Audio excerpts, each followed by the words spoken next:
Hello, friends, and welcome back to Malicious Compliance Stories. Today's story proves that hate often collapses when it's exposed to embarrassment. A shopper thought she was venting safely on the phone until an employee decided to take her words personally, loudly, and very publicly. But before we begin, best way to support our channel is to leave comments, like, and subscribe with the turned-on bell so you don't miss the new video every single day. Here we go. Karen met a quick-thinking cart attendant. The look on the young mother's face was worth it. Okay, so I work at a large chain grocery store in a well-to-do area. Our customers, while a lot may look like typical Karens, are actually really nice and amazing people. That being said, I was racking carts and I hear this lady on the phone behind me. I don't know why they come to this country. They can barely even speak the language. I'm behind one right now who's probably a terrorist. I look in the window reflection and I can see that she's walking behind a young woman in a hijab who has a small child. The young woman just put her son in a cart and I can see that she looks like she's about to cry. So I decide, F it, I'm going to take the hit for her. I spin around to Karen. Oi, I take bloody exception to that. Just because I'm Irish does not mean I'm or ever was in the IRA. Smart move. The employee stepped in and pretended the rude comment was about him instead. This totally confused the Karen and took the heat off the woman she was actually targeting.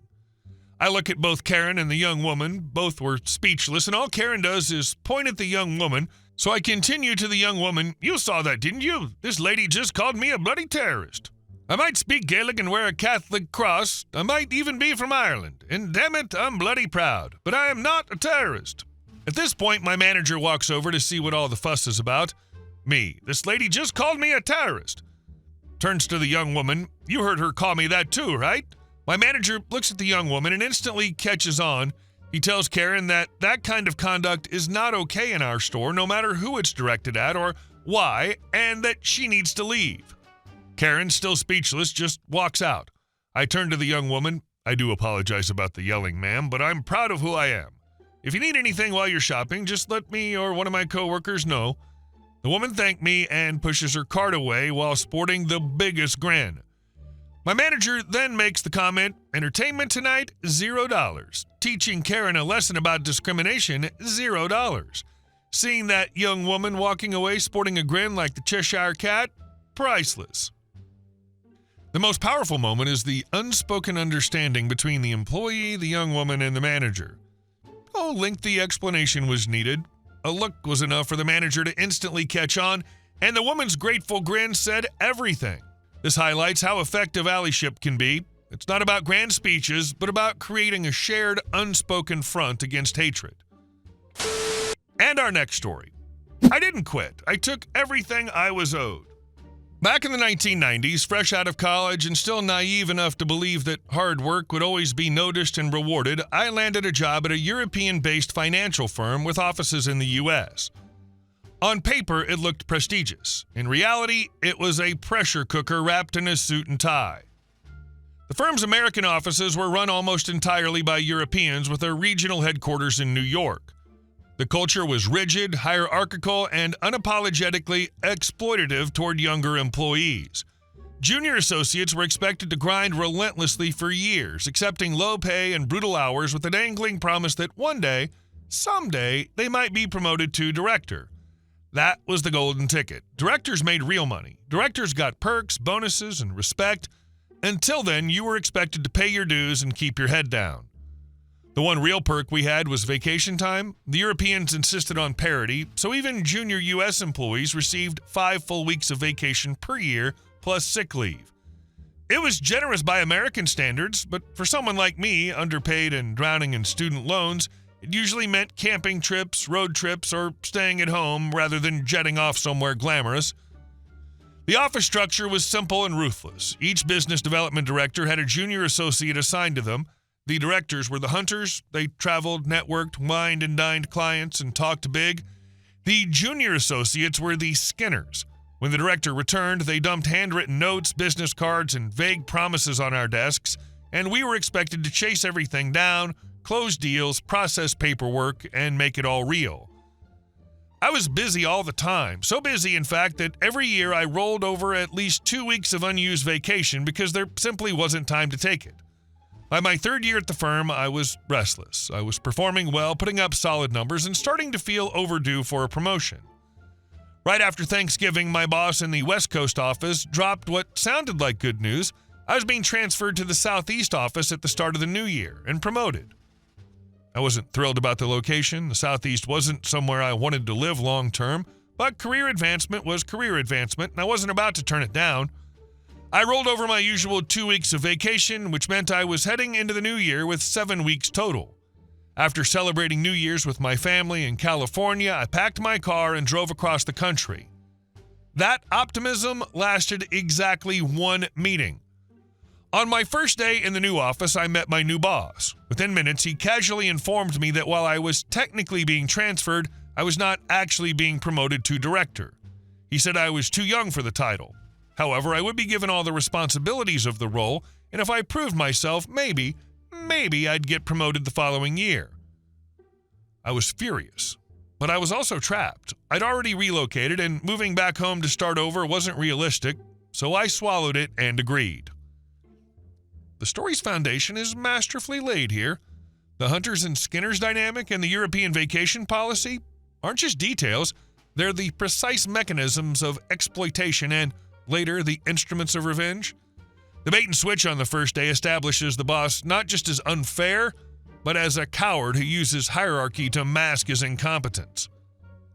I learned very quickly that my new boss was widely disliked. He openly flaunted his perks, a housing allowance, a car allowance, lavish expense accounts. Everyone knew those perks were funded by the sales production of people like me. To make matters worse, it turned out he was related to a sitting member of the firm's board of directors back in Europe. That explained everything. He didn't know how to do our job. He didn't even pretend to. He spent his days eating at expensive restaurants with friends, billing it as client development, leasing a new Mercedes every couple of years, and generally treating the staff like disposable labor. During my first week, I also met my junior associate, Jeremy. We reviewed inherited accounts, mostly undesirable territories that no other director wanted. Jeremy was professional, but there was tension. I couldn't quite place it at first. A month later, I found out why. Jeremy quit. He'd been passed over for the position I was given, or half given, and he wasn't willing to stick around and watch it happen. I didn't blame him. I probably would have done the same. I immediately asked my boss to hire a replacement. He refused. He claimed my portfolio was too small to justify support and suggested I handle both roles myself until further notice. I warned him that without support, growing the business would be nearly impossible. He didn't care. And that was when the real grind began. From that point on, my job became 2 jobs. I was expected to do the full workload of a business development director, traveling, meeting clients, pitching, networking, and the entire workload of a junior associate, paperwork, compliance, follow-ups, processing deals, handling client issues, and chasing down signatures. There was no backup, no coverage, no margin for error.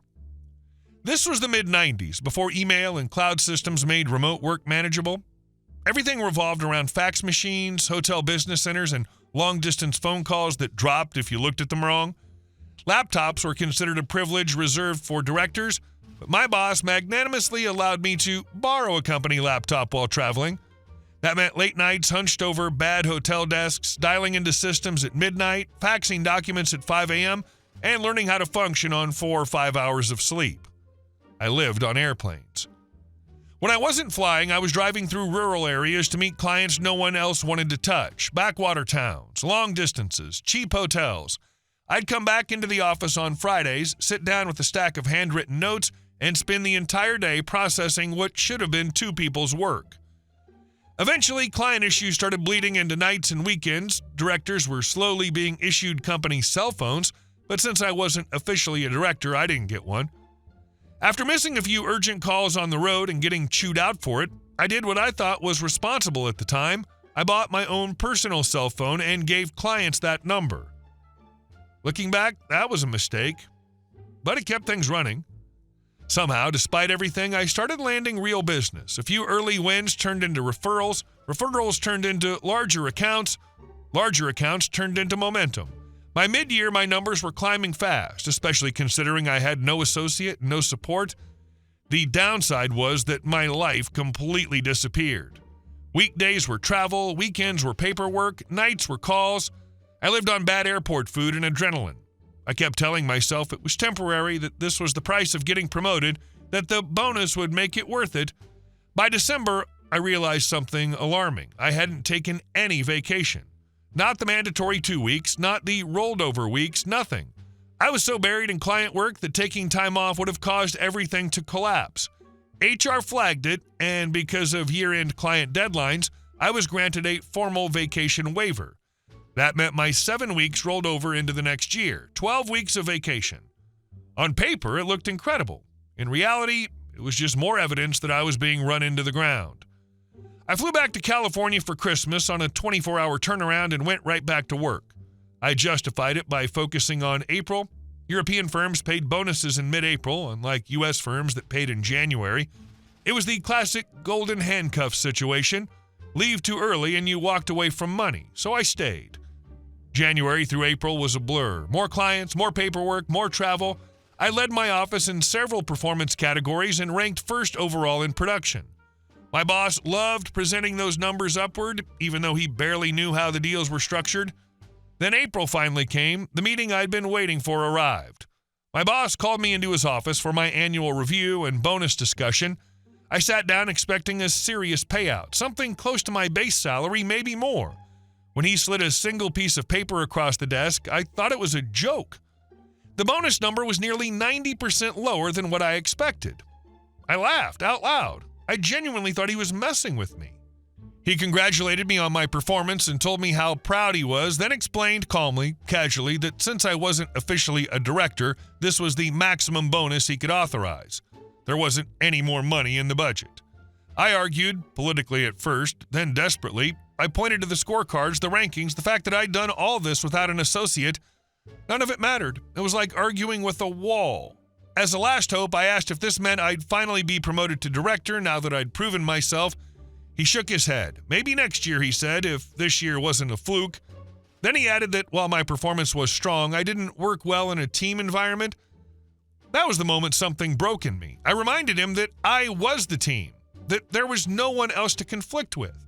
He shrugged, I stood up, told him I felt sick, and walked out. Coworkers later told me I looked like I'd seen a ghost. What they didn't know was that I had, the ghost of every empty promise I'd believed up until that moment. The bonus betrayal is the emotional core of the story. The boss's calm, gaslighting delivery, especially the didn't work well in a team environment remark while denying support staff, is a masterpiece of managerial malice. The narrator's laugh is a perfect, visceral reaction. It's the sound of a paradigm shattering. I went straight home and shut everything down. I forwarded my work phone to my boss's extension, packed up anything personal or important from my desk just in case I never went back, and spent the next 2 days doing absolutely nothing productive. I drank too much, slept badly, and replayed that meeting over and over in my head. The more I thought about it, the clearer it became. This wasn't a misunderstanding. It wasn't bad timing. It wasn't budget constraints. It had been deliberately squeezed. By Monday morning, I called in and told my boss I was taking a vacation week, effective immediately. He was furious. Apparently, my clients had already started calling him nonstop, and he had no idea how to handle their issues or the paperwork. Other associates were being pulled off their own work to clean up my mess. I flew back to California and spent that week doing two things: decompressing and quietly reaching out to old contacts, former coworkers, people who'd left the firm, friends of friends. I knew the timing was bad. Early year hiring was rare, but I needed options. At the end of the week, I had nothing solid, so I went back to work. That's when I logged into the HR system. I still had 11 weeks of vacation remaining for the year. On top of that, several weeks of sick leave. A few days later, during a company-wide conference call celebrating some big anniversary milestone, we were informed that everyone would be receiving an additional week of vacation. That put me at nearly 3 months off. Something clicked. This is the brilliant tactical turn. The accrued vacation transforms from a symbol of exploitation, unused time, into a weapon of bureaucratic warfare. The something clicked moment isn't about anger. It's about realizing that the firm's own rigid policies are its Achilles heel, and that his time is the one resource they can't legally deny him. I spent the next few weeks doing the bare minimum required to stay technically compliant while planning the most aggressive vacation schedule imaginable. I wrapped time off around federal holidays, I staggered sick days, I leveraged every rollover rule. By the end of May, I submitted a schedule that had me out of the office almost 2 weeks out of every month for the rest of the year. HR approved it. My boss did not. He called me into his office and said he was rejecting the schedule because there was no one to cover my clients. I told him I wouldn't discuss it without HR present. He protested. I insisted. When HR arrived, they told him flatly that I was legally entitled to take every single day. I also informed him that I would no longer be using my personal cell phone for work. When I was on vacation or traveling, my work line would be forwarded directly to him. And since I didn't have a company-issued phone, I would be unreachable during my international trips. He was livid, but powerless. From that moment on, I stopped chasing business I didn't want. I only traveled to places I enjoyed. Florida suddenly became a frequent destination. When I did business development trips, I'd make a handful of Rio calls early in the week, then pad my schedule with prospects and spend afternoons golfing, sitting by hotel pools, or exploring cities on the company's dime. Thursdays and Fridays were vacation or sick days, extending trips for free using points I'd accumulated during my burnout year. My boss drowned in client calls. Every complaint, every problem, every form he didn't understand landed on his desk. He still refused to hire support, so I let him absorb the consequences. When he'd confront me in the office, I'd shrug and agree that maybe he was right not to promote me. I clearly wasn't living up to expectations. New York noticed. The office that had been praised the year before for stellar performance was suddenly underperforming. My boss, who'd taken credit for my success, now had no results to show. That summer, I backpacked through Europe twice. I went home to California multiple times. I followed up on job leads whenever I was in the office, slowly lining things up. By October, conversations got serious. In mid-November, I received a formal job offer back in California. I waited until December 15th to resign. I told my boss I was using my remaining vacation and sick leave effective immediately. He asked me to stay through January so he could hire and train a replacement. I reminded him he had nearly 2 years since my associate quit. I declined. During my exit interview, I told HR everything. The bonus, the lies, the no money in the budget. The HR rep laughed, not cruelly, but knowingly, and told me something my boss never expected me to learn. My former associate's salary and bonus were still budgeted for the year. My boss could have paid me properly and chose not to. I moved back to California that week and started my new job in January. 3 months later, a former coworker called. New York had sent HR down to investigate why I left so abruptly. Multiple complaints surfaced: expense fraud, mismanagement, abuse of perks. They couldn't fire him, family connections, but they reassigned him to a remote, undesirable location with none of the perks he loved. No Mercedes, no allowances, no steak dinners, just obscurity. The poetic justice is exquisite. The boss's downfall isn't delivered by the narrator's direct action, but by the system he abused finally turning on him.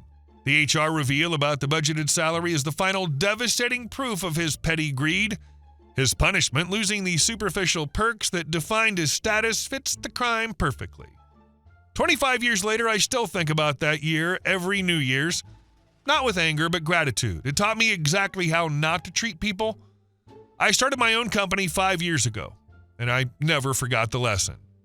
The conclusion reframes the entire experience from a story of revenge to one of foundational learning.